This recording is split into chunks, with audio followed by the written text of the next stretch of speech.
Il y a un sens spirituel, une faculté de perception et de compréhension qui est indispensable. L'homme naturel ne connaît rien à ces choses. L'esprit seul peut les discerner. Or, cette faculté que nous appelons l'intelligence spirituelle, la connaissance spirituelle, ce sens intérieur qui est une telle bénédiction, une fois acquis, doivent être développés.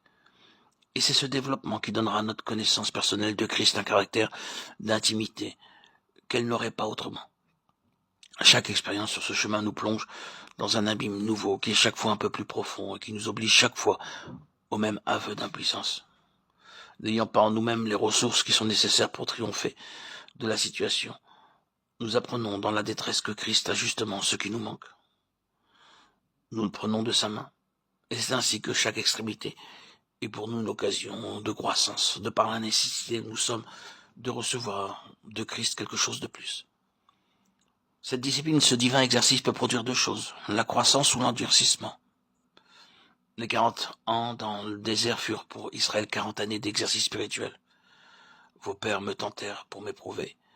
Dieu avait son peuple sous discipline pendant ce temps-là, régime excellent pour la formation spirituelle d'un peuple enfant. C'est de propos délibérés que Dieu les jeta de temps à autre dans des extrémités telles qu'aucune ressource humaine ne pouvait sauver la situation. Et pourquoi agit-il ainsi ? Parce qu'alors tout devait venir de lui et que c'était chaque fois pour eux une occasion nouvelle de découvrir le Seigneur. En tranchant ainsi lui-même des situations que les hommes étaient incapables de résoudre, Dieu se faisait une place d'autant plus grande dans la vie de son peuple. Pour eux, malheureusement, tout ce qui était conçu pour leur développement ne fit que les endurcir. Leur attitude envers Dieu pouvait se résumer comme suit. Ces difficultés prouvent que tu es cruel, dur. Tu prétends que c'est une pensée d'amour qui t'inspire. Mais ce qui nous arrive établit clairement qu'il n'en est rien et que c'est le contraire qui est vrai. Ainsi, leurs cœurs s'endurcissent, alors que cette discipline salutaire n'avait d'autre but que de les mettre à l'épreuve. Il en est de même pour nous. Il faut faire preuve de capacité si l'on veut prétendre à de l'avancement. Or, nous pouvons réagir de deux façons quand Dieu nous fait passer par le creuset. Nous pouvons lui en faire grief, laisser nos cœurs s'aigrir, s'endurcir et exhaler leur amertume en traitant de cruelle la manière dont il nous traite. Ou bien nous pouvons au contraire, grâce à cette discipline féconde, voir se développer notre capacité spirituelle et s'ouvrir devant nous de plus vastes horizons. Ce n'est que par l'étroit défilé de l'épreuve qu'on trouve le large. Pour tenir le monde sous son sceptre dans l'économie future, Dieu aura besoin d'instruments intelligents et bien préparés spirituellement. C'est par ce chemin-là qu'il faut passer si nous voulons en être. Il se passe parfois dans notre vie des choses que nous ne parvenons pas à nous expliquer. Mais quelles que soient les causes secondes, il y a en tout cas une explication que nous pouvons donner. C'est Dieu qui règne. Et s'il nous laisse parfois à la merci des plus terribles catastrophes, ou du moins de ce que le monde appellerait ainsi, c'est qu'il juge dans sa souveraineté qu'il y a là pour lui un bon chemin pour atteindre son objectif, et que le but en vaut la peine.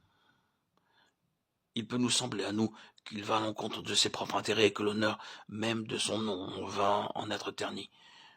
Mais à travers ce creuset, en raison même de l'étendue du désastre, il donne à son peuple de l'avancement spirituel en amenant chacun des siens à une position de maturité. Leur relation avec lui s'en trouve fortifiée et ils le connaissent maintenant comme ils ne l'ont jamais connu. Nous découvrons toujours que ces choses-là portent dans la vie de ces enfants des fruits qui sont infiniment plus à sa gloire que ce n'eût été le cas autrement. C'est là ce qui le justifie et donne raison pour finir à sa sagesse souveraine. S'il pouvait atteindre son but par un autre moyen, nous pouvons être certains qu'il ne manquerait pas de le faire. Le temps est donc un facteur essentiel dans l'appréciation des méthodes de Dieu. À la longue, il obtient des siens ce qu'il cherchait, la maturité spirituelle, une connaissance profonde intime de sa pensée. La connaissance personnelle de notre Seigneur est et demeure à jamais la chose à laquelle il tient le plus pour nous. Et nous n'y parvenons que lorsque notre jugement, nos sens spirituels ont été exercés. Que Dieu nous fasse la grâce d'apprécier tout ce qu'il nous envoie à la lumière de son plan éternel.